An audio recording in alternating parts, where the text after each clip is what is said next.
بسم اللہ الرحمن الرحیم. ایاک نعبد و ایاک نستعین. میرے پاکستانیوں، میں یہ جو آج آپ سے بات کر رہا ہوں اس لیے کہ میں نے آج نریندر مودی کی سوشل میڈیا پہ سٹیٹمنٹ دیکھی کہ اس نے کہا اب پاکستان کی تو بات ہی نہ کرو، ہم تو اب امریکہ کے ساتھ یعنی ہمارا پارٹنر اب امریکہ ہے، فیوچر ہماری ہے اس پارٹنرشپ میں ہے، تو پاکستان کی تو اب بات ہی نہ کرو، پاکستان تو اپنے بوجھ کے اندر ہی ختم ہو رہا ہے. اور یہ تکبر بھری سٹیٹمنٹ تھی، یہ تب ہوئی جب کہ اس نے امریکہ کا نریندر مودی نے دورہ کیا، اور اس دورے میں بڑی زبردست انہوں نے کانٹریکٹ سائن کیے امریکہ کے ساتھ، آرٹیفیشل انٹیلیجنس، ٹیکنالوجیز میں، ڈیفنس کانٹریکٹس، ہر چیز میں. اور اس کے بعد ظاہر ہے ایک فیلنگ آ گئی ہے تکبر کی کہ ہم ایک سپر پاور کے پارٹنر بن گئے ہیں، اور پاکستان کدھر؟ اور پاکستان تو جس طرف جا رہا ہے اپنے بوجھ میں ڈوبتا جا رہا ہے. میں یہ آج اس لیے بات کر رہا ہوں کہ میں وہ پاکستانی ہوں جس نے باہر کمائی کی، اپنے 20-25 سال سب کچھ بیچ کے آج پاکستان ہے. کوئی میرا پیسہ ملک سے باہر نہیں پڑا، سارا پیسہ میرے نام پہ ہے، جو بھی ہے کوئی چیز چھپائی نہیں ہے، کوئی بے نامی نہیں ہے، میرا جینا مرنا پاکستان میں. اور مجھے افسوس یہ ہے کہ آج وہ لوگ اوپر بیٹھ گئے ہیں اور بٹھائے گئے ہیں ایک تکبر میں ایک آدمی نے، جس نے سمجھا کہ وہ اتنی طاقت ہے اس کے پاس کہ وہ جو مرضی کر دے، اور قوم بھیڑ بکریاں ہیں، وہ جو چوروں کے بھی اوپر لا کے بٹھا دے تو قوم بھیڑ بکریوں کی طرح بس اس کے فرمان مانیں گی. وہ لوگوں کو اوپر بٹھا دیا ہے جن کی دولت ملک سے باہر پڑی ہے، جن کے پیسے، جن کی بزنسز، اور بزنس کیا ہے؟ Real estate. یعنی یہاں سے پیسہ دیا، وہاں سے زمین، گھر بار، ریل اسٹیٹ خرید لی، اور بس یہ بزنس ہے، اس کی رینٹ کے اوپر رہے. یہ ان کی بزنسز ہیں، اور یہاں کا سارا پیسہ چوری ہر 30 سال سے چوری کر رہے ہیں.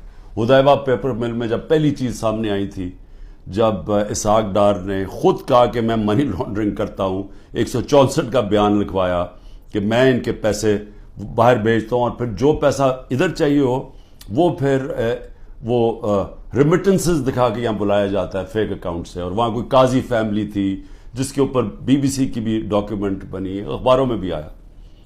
تو یہ 30 سال سے یہ پیسہ باہر بھجوا رہے ہیں، اور یہ آج محب وطن پاکستانی ہیں، اور عمران خان اور اس کے سارے لوگ ہمیں غدار ثابت کرنے کی کوشش کی جا رہی ہے. لیکن میں یہ آج اس لیے کہہ رہا ہوں کہ ہماری طرح کے لوگوں جن کا تو جینا مرنا یہاں ہے، جن کے اوپر جتنے مرضی آپ کرپشن کیس کر دیں اور دہشت گردی کے اور قتل کے، میں نے تو یہاں رہ کے ان کا مقابلہ کرنا ہے. وہ لوگ جو ہر باری باہر بھاگ جاتے تھے، جب موقع ملتا تھا پاور سے باہر ہاتھ جوڑ کے تو باہر بھاگ جاتے تھے، اور پھر ڈیل NRO کر کے واپس آ جاتے تھے. تو وہ لوگ آج اس ملک کے فیصلے کر رہے ہیں اور اوپر بیٹھے ہوئے ہیں، اور اسٹیبلشمنٹ ان کے ساتھ کھڑی ہوئی ہے. اور پھر اسٹیبلشمنٹ حیران ہوتی ہے کہ کیوں سوشل میڈیا پہ ہمارے پر یہ تنقید آ رہی ہے، اور جو تنقید کرتا ہے وہ غدار ہے. کہ یہ نہیں سمجھ آ رہی کہ کیا لوگ بیوقوف ہیں، لوگ 30 سال سے ان کو لوگوں کو نہیں دیکھ رہے. اب یہ سوچیں کہ یہ پھر سارے باہر چلے گئے ہیں، ملک سے باہر ان کی میٹنگز ہوتی ہیں، عیدیں باہر ہوتی ہیں، بچے باہر ہیں، علاج ان کا باہر ہے، اور یہ ہے محب وطن پاکستانی. تو مجھے تکلیف اس لیے ہے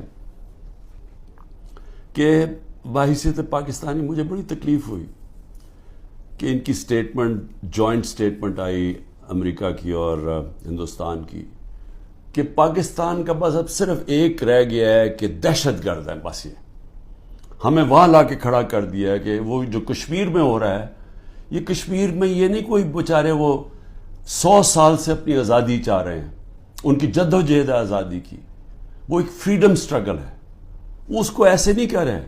یہ جی پاکستان وہاں دہشت گردی کروا رہا ہے، کراس بارڈر ٹیررزم، وہاں سٹیٹمنٹ دے دیا انہوں نے.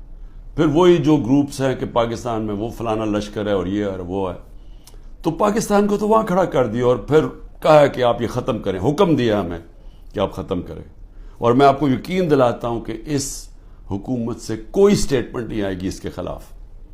کبھی پرائم منسٹر کے منہ سے کچھ نہیں نکلے گا.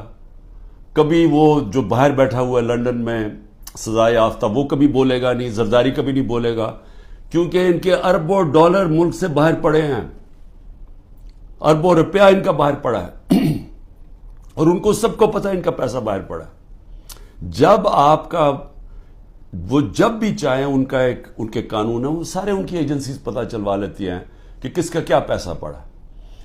اور یہ جب جواب نہیں دیتے اور یہ سمجھتے ہیں کہ ہم جناب ان کے جب جوتے وغیرہ پالش کریں گے تو وہ ہمارے سے بڑے اچھے ہو جائیں گے.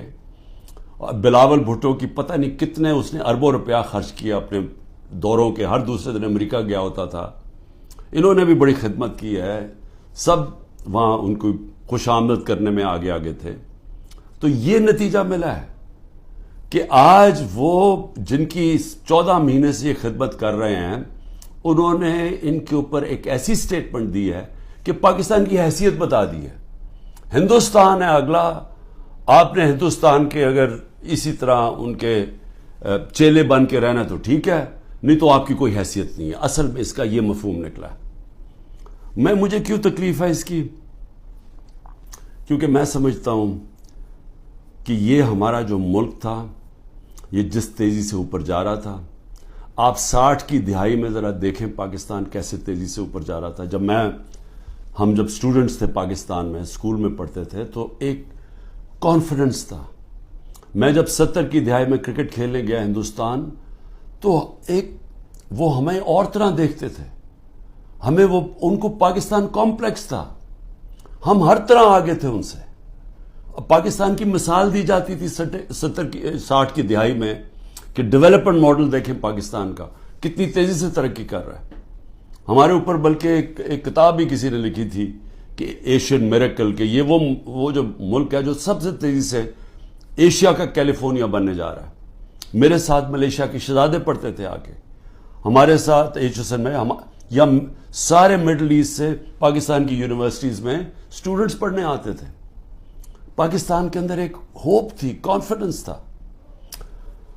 70 کی دہائی میں جیسا ہمیں ہندوستان گئے تو وہاں ہمیں اور طرح دیکھتے تھے.